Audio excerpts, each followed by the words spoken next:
설교 제목은 근심하는 자 같으나 항상 기뻐하고입니다.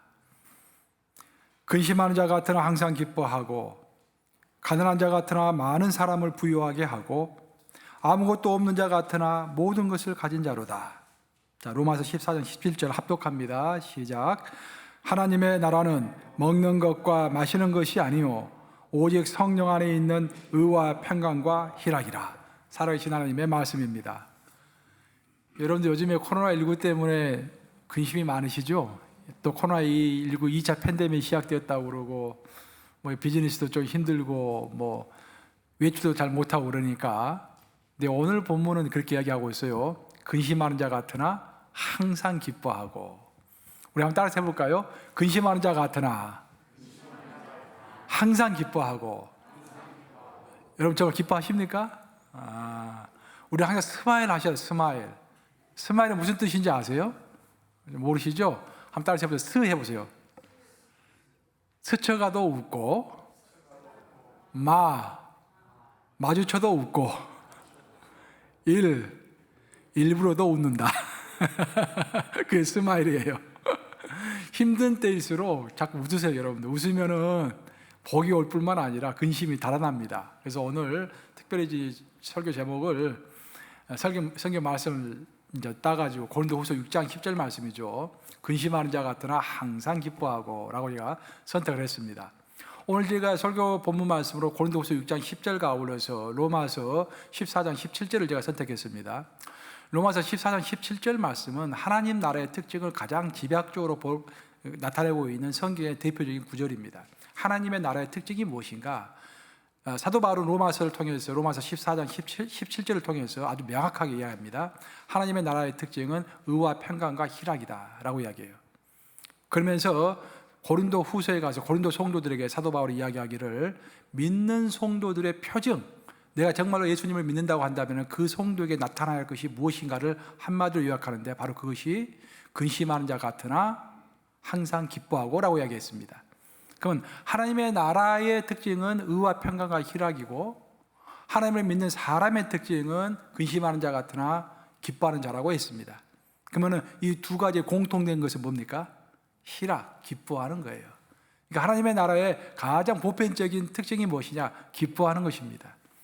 근데 중요한 것은 뭐냐면은 항상 기뻐하는데 그 앞에 전제 조건이 있어요. 근심하는 자 같으나 항상 기뻐하고.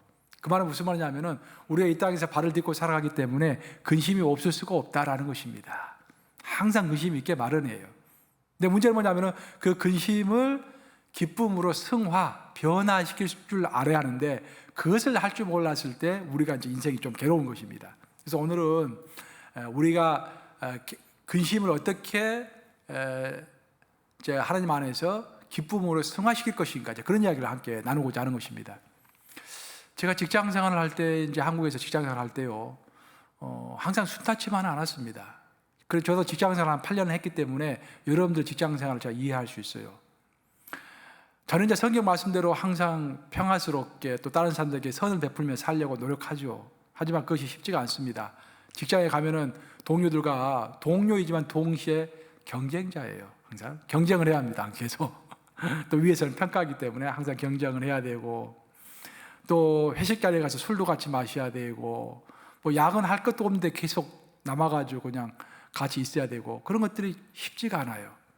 그때 내 마음에 근심이 생겼습니다. 직장 생활이 이런 것인가라는 그런 힘이 생겼어요. 그 성경을 읽어보면 분명히 항상 기뻐하라, 데살로니가 후서 5장 16절 항상 기뻐하라라고 명령했는데 나는 정말 항상 기뻐하고 있는 것일까? 직장 가면 별로 기뻐할 만한 것이 없는 것 같아요. 그 내 마음에 근심이 있었습니다. 그러다가 성경 말씀을 쭉 큐티를 하다가 고린도후서 6장 10절 말씀, 오늘 본문 말씀을 보게 된 거예요. 이 오늘 본문 말씀을 보면서 제가 어떤 한 가닥 그 빛을 발견하는 그런 기분이었어요. 동굴 안에서 빛을 만난 그런 기분이었어요. 오늘 본문은 분명 그렇게 이야기하죠. 근심하는 자 같으나 항상 기뻐하고. 근심한다라는 거예요. 근심하는 것이 나쁜 것이 아니다라는 것입니다. 근심하는 것이 정상적이다라는 것입니다. 왜냐하면 이 땅은 죄가 충만한 곳이기 때문에, 죄가 들어와 있기 때문에, 사탄과 귀신들이 들어와 있기 때문에 이 땅에서 우리가 빛의 자녀로 살아갈 동안에는 근심하는 것이 당연하다라는 것입니다. 근데 문제는 그 근심을 이제 기쁨으로 바꿀 줄 아는 것이 바로 우리 크리스찬의 모습이다라는 거예요. 사실 왜 우리에게 근심이 있는 것일까? 왜 우리는 그 근심을 기쁨으로 바꾸지 못하는 것일까라는 것들을 잘 한번 생각해 봐야 돼요. 여러분들 근심을 기쁨으로 잘 바꾸십니까? 왜라는 질문을 우리가 자꾸 해봐야 돼요. 왜라는 질문을. 여담이지만 워싱턴 DC에 가면 토마스 제퍼슨 기념관 있지 않습니까? 토마스 제퍼슨 기념관. 돔 형식으로 생겨가지고 하얀 대리석으로 생겼죠. 그 건물이 한때는요 큰 문제가 있었습니다. 왜냐하면 유독이 다른 건물에 비해서 유지 보수비가 굉장히 많이 든 거예요. 그래서 정부에서 유능한 사람을 관리자로 파송을 했습니다. 그 사람 가서 딱 봤더니 밑에 일하는 직원들에게 물어봐요. 왜 이렇게 이제 관리비가 많이 드는지 물어봤습니다. 관리비가 많이 드는 이유는 뭐냐면은 하얀 대리석으로 건물을 지었는데 그 대리석이 자꾸 부식돼가지고 떨어지는 거예요. 그래서 그걸 자꾸 보수하다 보니까 비용이 어마어마하게 드는 것입니다. 왜 자꾸 다른 건물들은 괜찮은데 이 건물만 특별히 대리석이 떨어지는 건가, 부식해서 떨어지는 건가 물어봤더니 그것은 비둘기떼들이 많이 와가지고 배설물들을 많이 배출하는 거예요. 유독이 그 건물만. 그래서 그 비둘기떼들이 배설해 놓은 배설물들을 이제 벗겨내기 위해서 비눗물로 이제 매일 청소를 한대요. 매일 청소를 하니까 그 큰 건물 매일 청소하는 것도 힘들지만 그 비눗물 때문에 대리석이 부식이 되는 거예요, 자꾸. 그래서 물어봤어요, 그 사람이. 아니, 왜 비둘기떼가 많이 모이듭니까, 이쪽으로? 거기에 대해서는 이제 극서부터 답변을 못 하는 거예요, 직원들이. 그래서 조류학자에 연락을 했습니다. 조류학자에 연락해가지고 왜 이 건물에만 유독이 비둘기떼가 많이 모이드는지 좀 이유를 밝혀달라고. 그 조류학자가 원인을 밝혀냈는데 그 건물만 유독이 거미들이 많은 거예요. 비둘기가 좋아하는 음식 중에 하나가 거미라고 합니다. 근데 이 건물에만 거미들이 많은 거야. 그 거미를 먹기 위해 비둘기떼들이 몰려드는 겁니다. 그럼 왜 이 거미들이 많은지 물어봤어요. 그것은 조류학자가 잘 모르겠대요. 그래서 곤충학자에게 물어봤어요. 왜 이 건물에만 이렇게 거미가 많은 건지. 그랬더니 그 곤충학자 연구를 한 결과 거미들이 좋아하는 음식이 나방을 좋아한대요, 나방을. 근데 이 건물에만 나방이 유독 많은 거예요. 왜 이 건물에만 유독 나방이 많은 것일까? 또 이제 질문을 한 거죠. 알아봤더니 결국은 원인을 밝혀냈는데 조명 때문에, 야간 조명 때문에 그러는 거예요. 토마스 제퍼슨 기념관이 이제 유명한 관광 명소잖아요. 그래서 다른 건물에 비해서 2시간 전에 야간 조명을 비췄다고 합니다. 그러니까 주변에 있던 나방들이 2시간 전부터 빛을 비추니까 그 빛을 보고 다 모여드는 거예요, 이 건물로. 이 건물로 모여드니까 그 나방을 좋아하는 거미들이 모여들고 그 거미를 좋아하는 비둘기들이 모여들고 비둘기들이 자꾸 이제 배설물을 배출하니까 그래서 비눗물로 닦아내고 그러다 보니까 부식이 되는 거예요, 건물이. 그래서 어떻게 했겠습니까? 해결하기 위해서 간단하게 전등 스위치를 내렸겠죠. 그리고 그 전등이 켜지는 시간을 다른 옆에 건물과 똑같은 시간에 이제 켰대요. 그러니까 그 문제가 해결됐다라는 것입니다. 이 실화. 그러니까 얼뜻 보면은 겉으로 보면은 굉장히 문제가 복잡한 것 같은데 사실 왜라는 질문을 자꾸 하다 보면은 그 질문이 쉽게 풀려나갈 수가 있습니다. 우리 영적 문제들이 바로 그런 것들이에요. 영적 문제에 대해서 자꾸 질문을 하다 보면은요 아주 쉽게 질문이 나올 수가 있습니다. 오늘 우리의 질문은 뭐냐면은 왜 나는 근심하는데 그 근심을 기쁨으로 승화시키지 못하고 계속 근심을 갖고 있는 것일까? 그게 질문이에요. 이것이 굉장히 복잡한 문제 같지만요 그게 복잡한 문제는 아닙니다. 성경은 명확한 답을 주고 있습니다. 성경을 창세기부터 요한계시록까지 쭉 뒤져보면은요 왜 우리는 근심하는데 그 근심을 기쁨으로 승화시키지 못하는가? 그 이유를 대략 한 3가지로 요약해서 설명하고 있습니다. 첫 번째로 성경이 이야기하고 있는 우리가 근심을 기쁨으로 바꾸지 못하는 이유는 하나님의 섭리를 온전히 믿지 못하기 때문입니다. 하나님의 섭리, 프로비던스, 그렇죠? 하나님의 섭리를 우리는 어느 정도는 믿어요. 다 믿습니다. 하나님의 섭리를. 그렇지만 온전히 100% 믿지 못하는 거예요. 하나님의 섭리를 100% 신뢰하지 못하는 것입니다. 거기에 문제가 있는 거예요. 하나님께서 우리의 인간의 삶에 개입하실 때는요 크게 한 3가지 방법으로 개입하시죠. 첫째, 하나님은 자연 질서를 통해서 우리 인간의 삶에 개입하십니다. 봄이 가면 여름이 오고 여름이 가면 가을이 오고 가을이 가면 겨울이 오는 것, 그 질서 속에 있는 거예요. 또 아무리 긴 밤이 온다고 할지라도 그 밤이 지나고 나면 반드시 태양은 뜨게 되어 있습니다. 그 질서 속에 있는 것입니다. 이 질서 속에서 우리는 하나님의 행동을 예측할 수 있죠. 미래를 예측할 수 있어요. 질서 속에서만 돌아간다면 우리가 뭐 고민할 것도 없고 근심할 것도 별로 없을 거예요. 우리가 근심하고 고민하는 이유는 예측하지 못하는 일들이 자꾸 벌어지기 때문에 근심하고 고민하는 것이죠. 하나님은 이렇게 자연 질서를 통해서 일하실 뿐만 아니라 하나님은 기적을 통해서 또한 역사하십니다.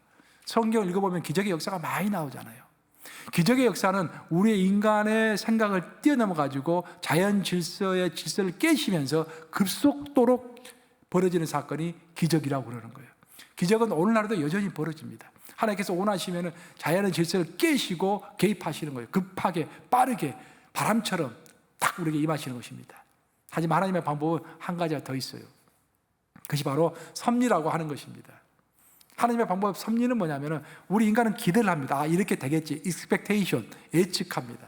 기대하고 예측하는데 기대와 예측을 뛰어넘어 가지고 하나님께서 어떤 환경과 결과물을 어떤 한 작품을 인생의 작품을 만들어 가시는데 그것을 천천히 이루어 가시는 거예요. 요셉의 내가 이번에 창세기 강의 끝냈는데요. 창세기 강의할 때 요셉 이야기를 길게 했죠. 요셉 이야기 전체가 하나님의 섭리입니다. 요셉이 어렸을 때는 색동옷을 입었죠. 아버지의 사랑을 듬뿍 받았던 사람입니다. 그러다 그 사람이 나중에 노예의 옷을 입게 되죠. 그리고 나중에 또 제수의 옷을 입게 되죠. 하지만 마지막 입었던 옷은 그 나라의 제상의 옷을, 그 나라의 국무총리의 옷을 입게 되는 것입니다. 하나님의 섭리 가운데서 요셉이 그것을 꿈이라도 생각했겠습니까? 전혀 예측하지 못했죠. 하지만 요셉의 인생 전체를 통해서 천천히 해 나가시는데 그것이 하나님의 섭리인 거예요. 어느 날 어떤 아이가 미술을 아주 좋아했습니다. 그림을 잘 그렸어요. 그래서 어머니, 아버지가 그 아들에 대해서 기대가 컸습니다. 야, 우리 아들이 이제 유명한 화가가 되려는가 보다 기대가 컸어요. 나로는 큰 도화지를 엄마에게 사달라고 그랬어요, 그 아이가. 그래서 큰 도화지를 사주었는데 아이가 크레파스를 가지고 이제 그림을 그리기 시작하는데 시커먼 크레파스를 가지고 계속 문지르는 거예요. 10분, 20분, 30분 계속 그 막 새까만 크레파스만 문지르니까 엄마가 걱정이 되는 거예요. 혹시 이 아이가 뭐가 좀 잘못됐나? 정신이 좀 이상이 있나? 걱정이 된 거예요. 그런 이제 마치 아빠가 퇴근하고 돌아오니까 아버지에게 이야기하는 것입니다. 아빠에게 이야기하는 거예요. 여보, 우리 아들이 좀 뭐가 문제가 있는 것 같아. 하루 종일 큰 도화지에다가 시커먼 크레파스만 계속 그리고 있어. 그래서 아빠도 걱정이 돼가지고 저녁 식사를 마치고 아들이 잠을 잔 틈을 이용해가지고 아들 방에 살짝 들어가 보았어요. 그랬더니 아들 그림이 거기 딱 있습니다.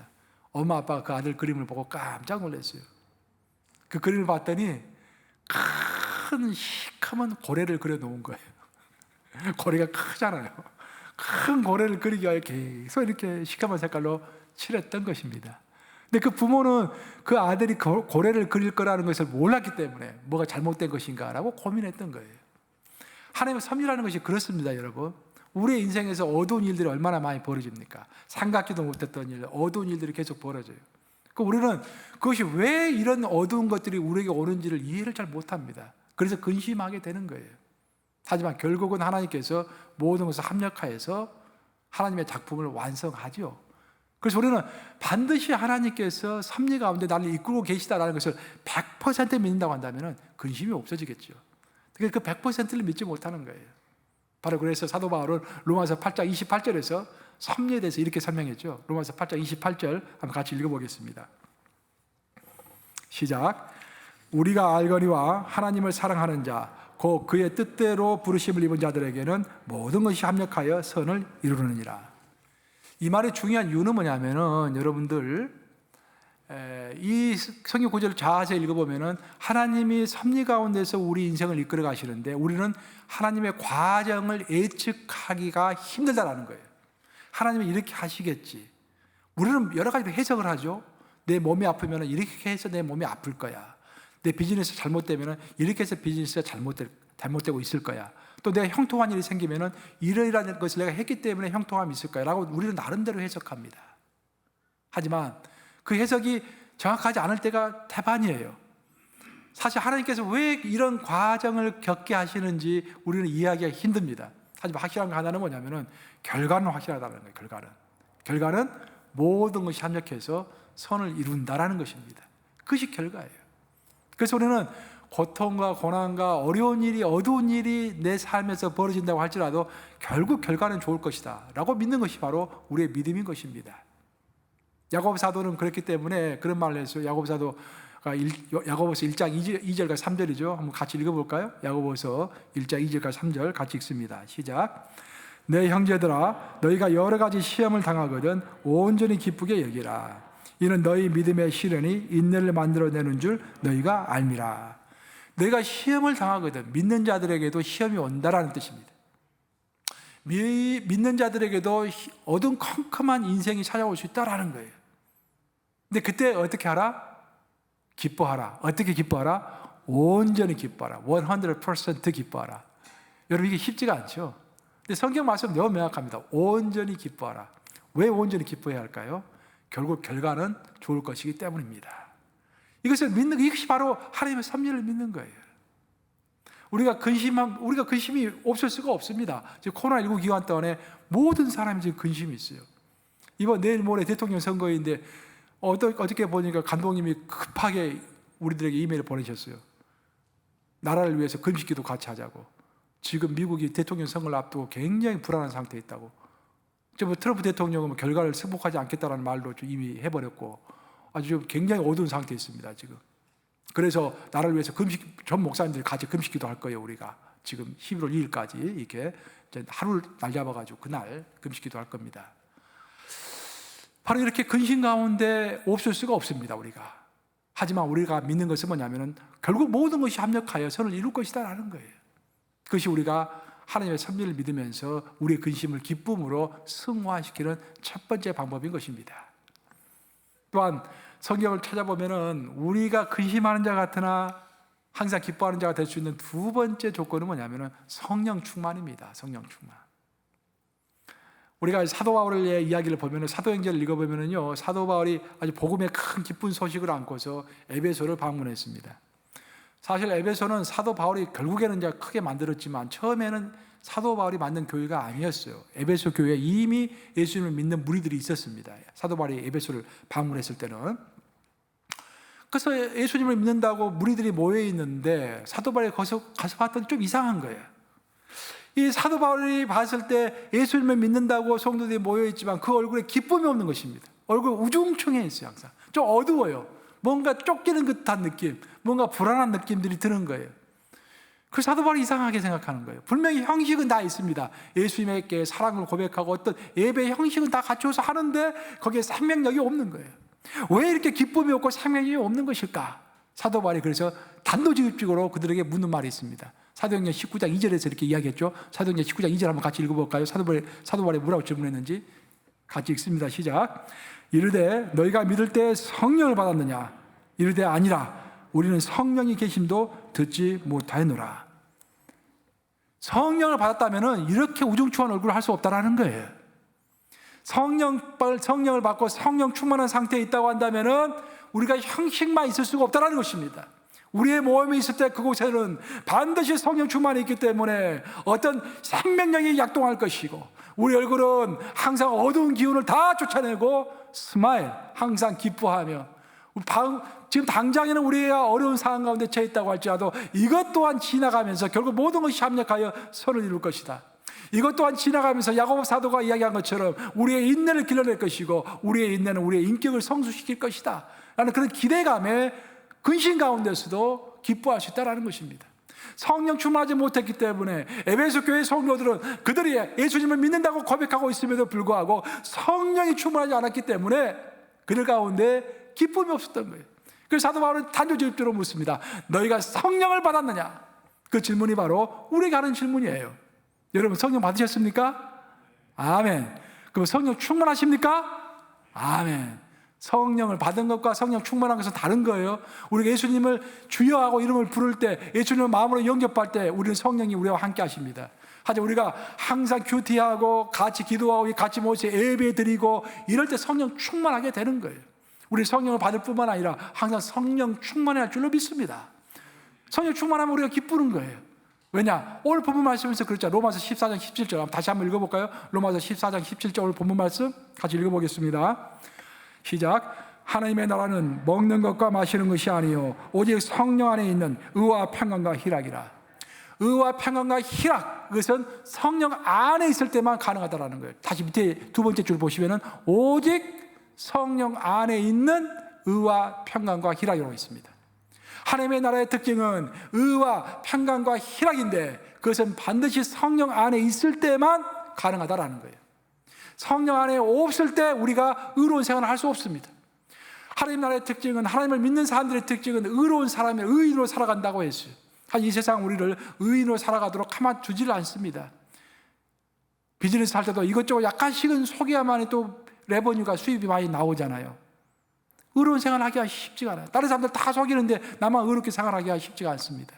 또 코로나19 기간 동안에, 이렇게 어두운 기간 동안에 나만 평정심을 유지하기가 쉽지가 않아요. 의가 평강이라고 그러는데 평강을 유지하기가 쉽지가 않습니다. 또 희락이라고 했는데 내가 정말 내 삶에 큰 어려움이 올 때 희락을 갖기가 쉽지가 않습니다. 하지만 사도 바울은 아주 로마서 14장 17절에서 명확하게 이야기하고 있죠. 성령 안에 있는 의와 평강과 희락이라고 했습니다. 우리의 의지 안에 있는 의와 평강과 희락이 아니에요. 그렇죠? 성령 안에 있는 의와 평강과 희락입니다. 내 능력으로는 내가 의인으로 살 수도 없고요, 평강을 누릴 수도 없고요, 기쁨으로 살 수도 없습니다. 내 능력 갖고는 안 돼요. 내 감정은 시시로 변하고요, 내 에너지는 오늘은 이렇게 왕성했다가 내일은 푹 꺼집니다. 제 이야기예요. 주일날에 힘이 이렇게 탁 났다가요, 월요일 되면 힘이 쭉 빠집니다. 월요일 되면 피곤해요. 내 에너지는 이렇게 하루는 높아가지만 또 하루는 떨어질 수가 있어요. 그런데 우리가 성령 안에 있으면은 언제든지 의와 평강과 희락으로 살아갈 수 있다는 것입니다. 왜? 성령께서 돕기 때문인 것입니다. 그래서 우리가 근심하는 우리가 내 근심을 기쁨으로 승화시키려면은 내가 성령 안에 있어야 할 줄로 믿습니다. 아주 답이 명확하죠. 첫 번째는 아까 내가 이야기했던 것처럼 하나님의 섭리 안에 있어야 한다. 하나님의 섭리를 믿어야 한다. 두 번째는 우리가 성령 충만해야 한다. 또 성경을 쭉 공부해 보면은요, 읽어 보면은 마지막 세 번째 한 가지가 더 있어요. 우리가 근심을 기쁨으로 승화시키는 한 가지가 되는데 이것은 굉장히 수준이 좀 높습니다, 여러분. 수준이 높고 좀 이해하기 힘들 수도 있어요. 근데 굉장히 중요합니다. 우리가 근심을 기쁨으로 승화시키지 못하는 또 한 가지 결정적인 이유는 뭐냐면은 그 기쁨의 주체가 누구인가를 혼동하고 있기 때문입니다. 우리는 보통 내가 기뻐하는 것에 초점을 맞추면서 살아가요. 내가 왜 이렇게 근심하고 있나? 내가 왜 기쁘지 못하나? 항상 그것에 초점을 맞추면서 살아갑니다. 근데 성경은 그것이 잘못됐다고 이야기하지는 않지만 그것은 좀 더 성숙한 사람은 그런 질문을 하지 않고 이렇게 한다고 되어 있어요. 나 주님의 기쁨 되길 원하네. 내 마음을 새롭게 하소서. 아시죠? 나 주님의 기쁨 되길 원하네. 이게 이제 성경을 보면 사도 바울도 그렇게 이야기했잖아요. 어린 성도와 단단한 음식을 먹는 성도로 이렇게 구분했잖아요. 너희가 언제까지 어린아이와 같이 행동할 것이냐. 고린도전서에서 그렇게 이야기하고 있지 않습니까? 항상 성숙한 자와 어린아이, 또 우상에 섬긴 음식을 먹을 수 있는 자와 먹을 수 없는 자, 그런 식으로 항상 구분하고 있습니다, 사도 바울은. 그러다 보면은 이게 뭐냐면은 내가 주님 나에게 기쁨을 주시옵소서라고 기도하는 것은 잘못된 것은 아니지만 그 위에 단계가 또 하나 있다라는 거예요. 그래서 뭐냐면은 주님, 이제부터 내가 주님의 기쁨이 되기를 원합니다. 우리가 부모 관계를 생각해 보세요. 저도 이제 요즘에 나이가 들어가다 보니까 자꾸 우리 아버님 생각이 많이 나요. 옛날에 엄마 생각이 많이 났는데 요즘 아버님 생각이 많이 나요. 나도 이제 자식들을 가지고 있으니까, 데리고 있으니까 이 나이 때는 아버님이 그때 몇 세였는데 그때 아버지 고생 참 많이 하셨구나, 나를 많이 사랑하셨구나, 그런 것들이 많이 생각이 납니다. 근데 이제 내가 군대 제대하고 나서 이제 우리 집안이 좀 이제 어려웠을 때 그때는 아버님이 많이 약하다 생각이 들었어요. 그래서 내가 군대 제대하고 나서 뭐 힘도 있었기 때문에 있는 힘을 다해서 집안일을 도왔습니다. 제가 그때는 내 목표가 내가 기쁨이 되는 것이 목표가 아니었어요. 내 약한 우리 아버님, 육체적으로 그때 약하게 보였어요. 제가 봤을 때 약하게 보이시는 우리 아버님에게 내가 기쁨이 되어드려야겠다. 희망이 없는 우리 어머님에게 내가 기쁨이 되어드리겠다라고 내가 있는 힘을 다해서 열심히 일을 했습니다. 그 열심히 일할 때 바로 우리 처를 만났어요. 연애를 시작했습니다. 그때부터. 바로 그런 거예요. 우리가 제가 어렸을 때는 엄마 아빠에게 내가 필요한 것을 사달라고 조르죠. 그리고 내가 엄마 아빠 앞에서 왕자가 되고 싶어 하죠. 나만 바라보기를 원하죠. 이렇게. 그러다가 내가 성숙해서 커지면은 우리 엄마 아버지가 힘이 없게 보이고 부모님을 도와주고 싶고 어머니의 아버지의 기쁨이 되어 드리고 싶죠. 희망이 되어 드리고 싶죠. 그것이 성숙한 자의 마음 아니겠습니까? 우리의 성경도 똑같이 이야기합니다. 주님 나에게 기쁨을 주세요 라는 것도 틀린 것은 아닙니다. 하지만 주님 내가 주님의 기쁨이 되기를 원합니다 라고 우리가 고백할 수 있다고 한다면 이건 대단한 것입니다. 우리가 그런 마음으로 살아간다고 한다면 항상 기쁠 수가 있겠죠. 이런 감정이 이런 것에 대해서 가장 설명이 잘 되어 있는 이제 성경 구절을 보면요, 그 복음서에 나와 있습니다. 요한복음을 읽어보면요, 이제 세례 요한 이야기가 나오죠. 세례 요한이 이제 예수님께서 공생애를 시작하기 전부터 세례 요한은 사역을 하고 있었습니다. 그 세례 요한을 따르는 제자들이 굉장히 많았어요. 그러다가 갑자기 예수라는 사람이 나타나가지고 사역을 시작합니다. 그랬더니 세례 요한의 제자들이 많이 세례 요한에게서 떠나가지고 예수님에게로 가는 거예요. 그럼 기분이 별로 안 좋겠죠. 자기 제자들이 예수님에게 다 가니까. 근데 사도 바울이 뭐라고 고백했습니까? 전혀 사도 바울은 화를 내지 않았습니다.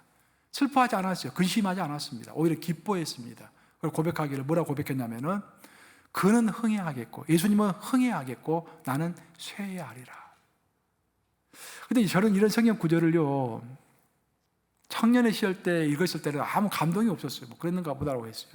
근데 제가 내 나이가 들어가면서 지금 내가 목회를 하고 있잖아요. 뼈저리게 와 닿습니다. 이런 구절들이. 내가 좀 힘들더라도 교회가 잘 돼야지. 우리 교회가 좀 힘들더라도 우리 교단이 잘 되고 하나님의 나라 전체가 잘 돼야지. 그런 마음을 먹기가요 쉽지가 않습니다. 그렇지만 그러함에도 불구하고 그런 마음을 먹어져 가는 것, 먹어야 한다는 것을 알고 그것을 실천해 가는 것, 그것이 성숙한 자가 걸어가야 할 신앙의 길인 것입니다.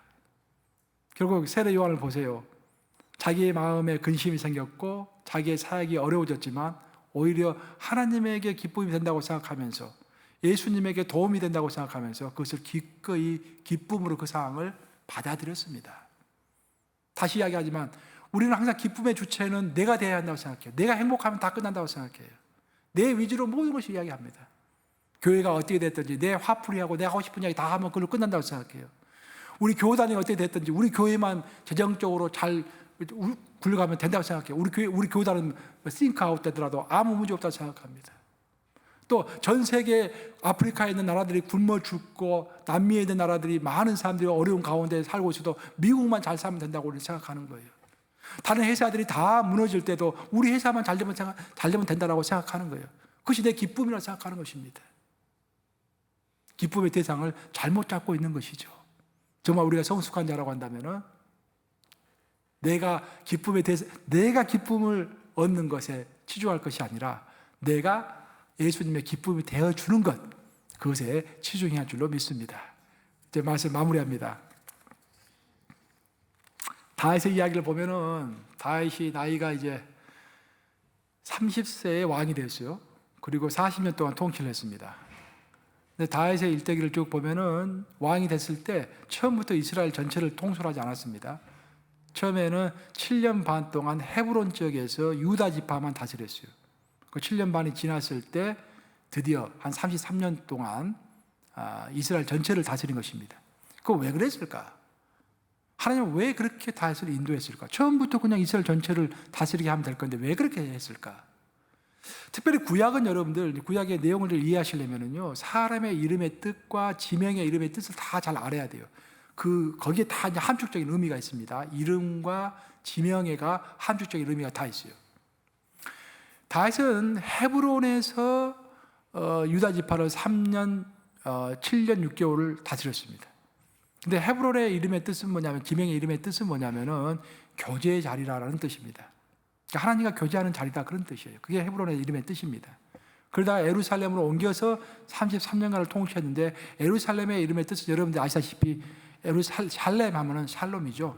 평화죠, 평화. 평화의 터전이라는 뜻입니다.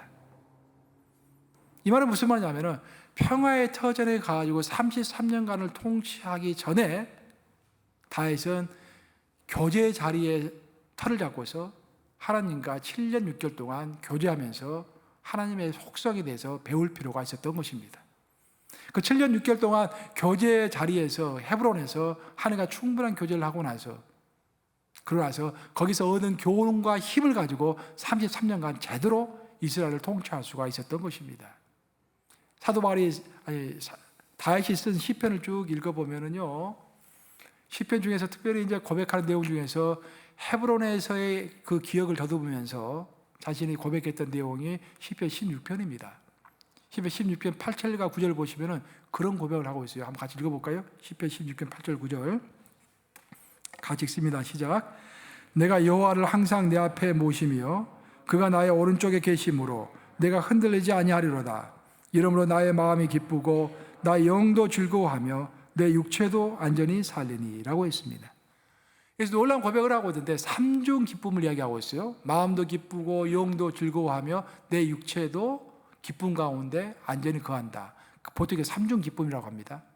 다윗은 삼중 기쁨을 누렸습니다. 마음도 기쁘고 영도 기쁘고 육체도 기쁜 거예요. 그럼 다시 왜 이렇게 기뻤는가? 그 이유를 한마디로 요약하고 있습니다. 제일 위에 보면은 내가 여호와를 항상 내 앞에 모시며 라고 되어 있습니다. 여호와가 항상 함께 하시기 때문에 여호와 한 분만으로도 자기가 기뻐할 수 있는 방법을 터득했다라는 거예요. 그래서 자기 인생에서 어떤 일이 벌어진다고 할지라도 앞으로 왕이 되어가지고 나라를 통치하려면 얼마나 어려운 일들이 많이 벌어지겠습니까? 뭐 음모도 있을 것이고 계략도 있을 것이고 도전하는 사람도 있을 것이고 어려운 일들이 한두 가지가 아니겠죠. 근데 그 어려운 가운데서도 근심 가운데서도 여호와 하나님만 내 앞에 있다고 한다면 그 한 분만으로 내가 즐거워할 수 있다라는 그런 고백인 것입니다. 오늘 설교를 전체적으로 요약하면 그런 내용입니다. 우리는 왜 근심 가운데 계속 있는 것일까? 왜 나의 근심을 기쁨으로 승화시키지 못하는 것일까? 그 이유는 첫 번째, 하나님의 섭리를 100% 믿지 못하기 때문인 것입니다.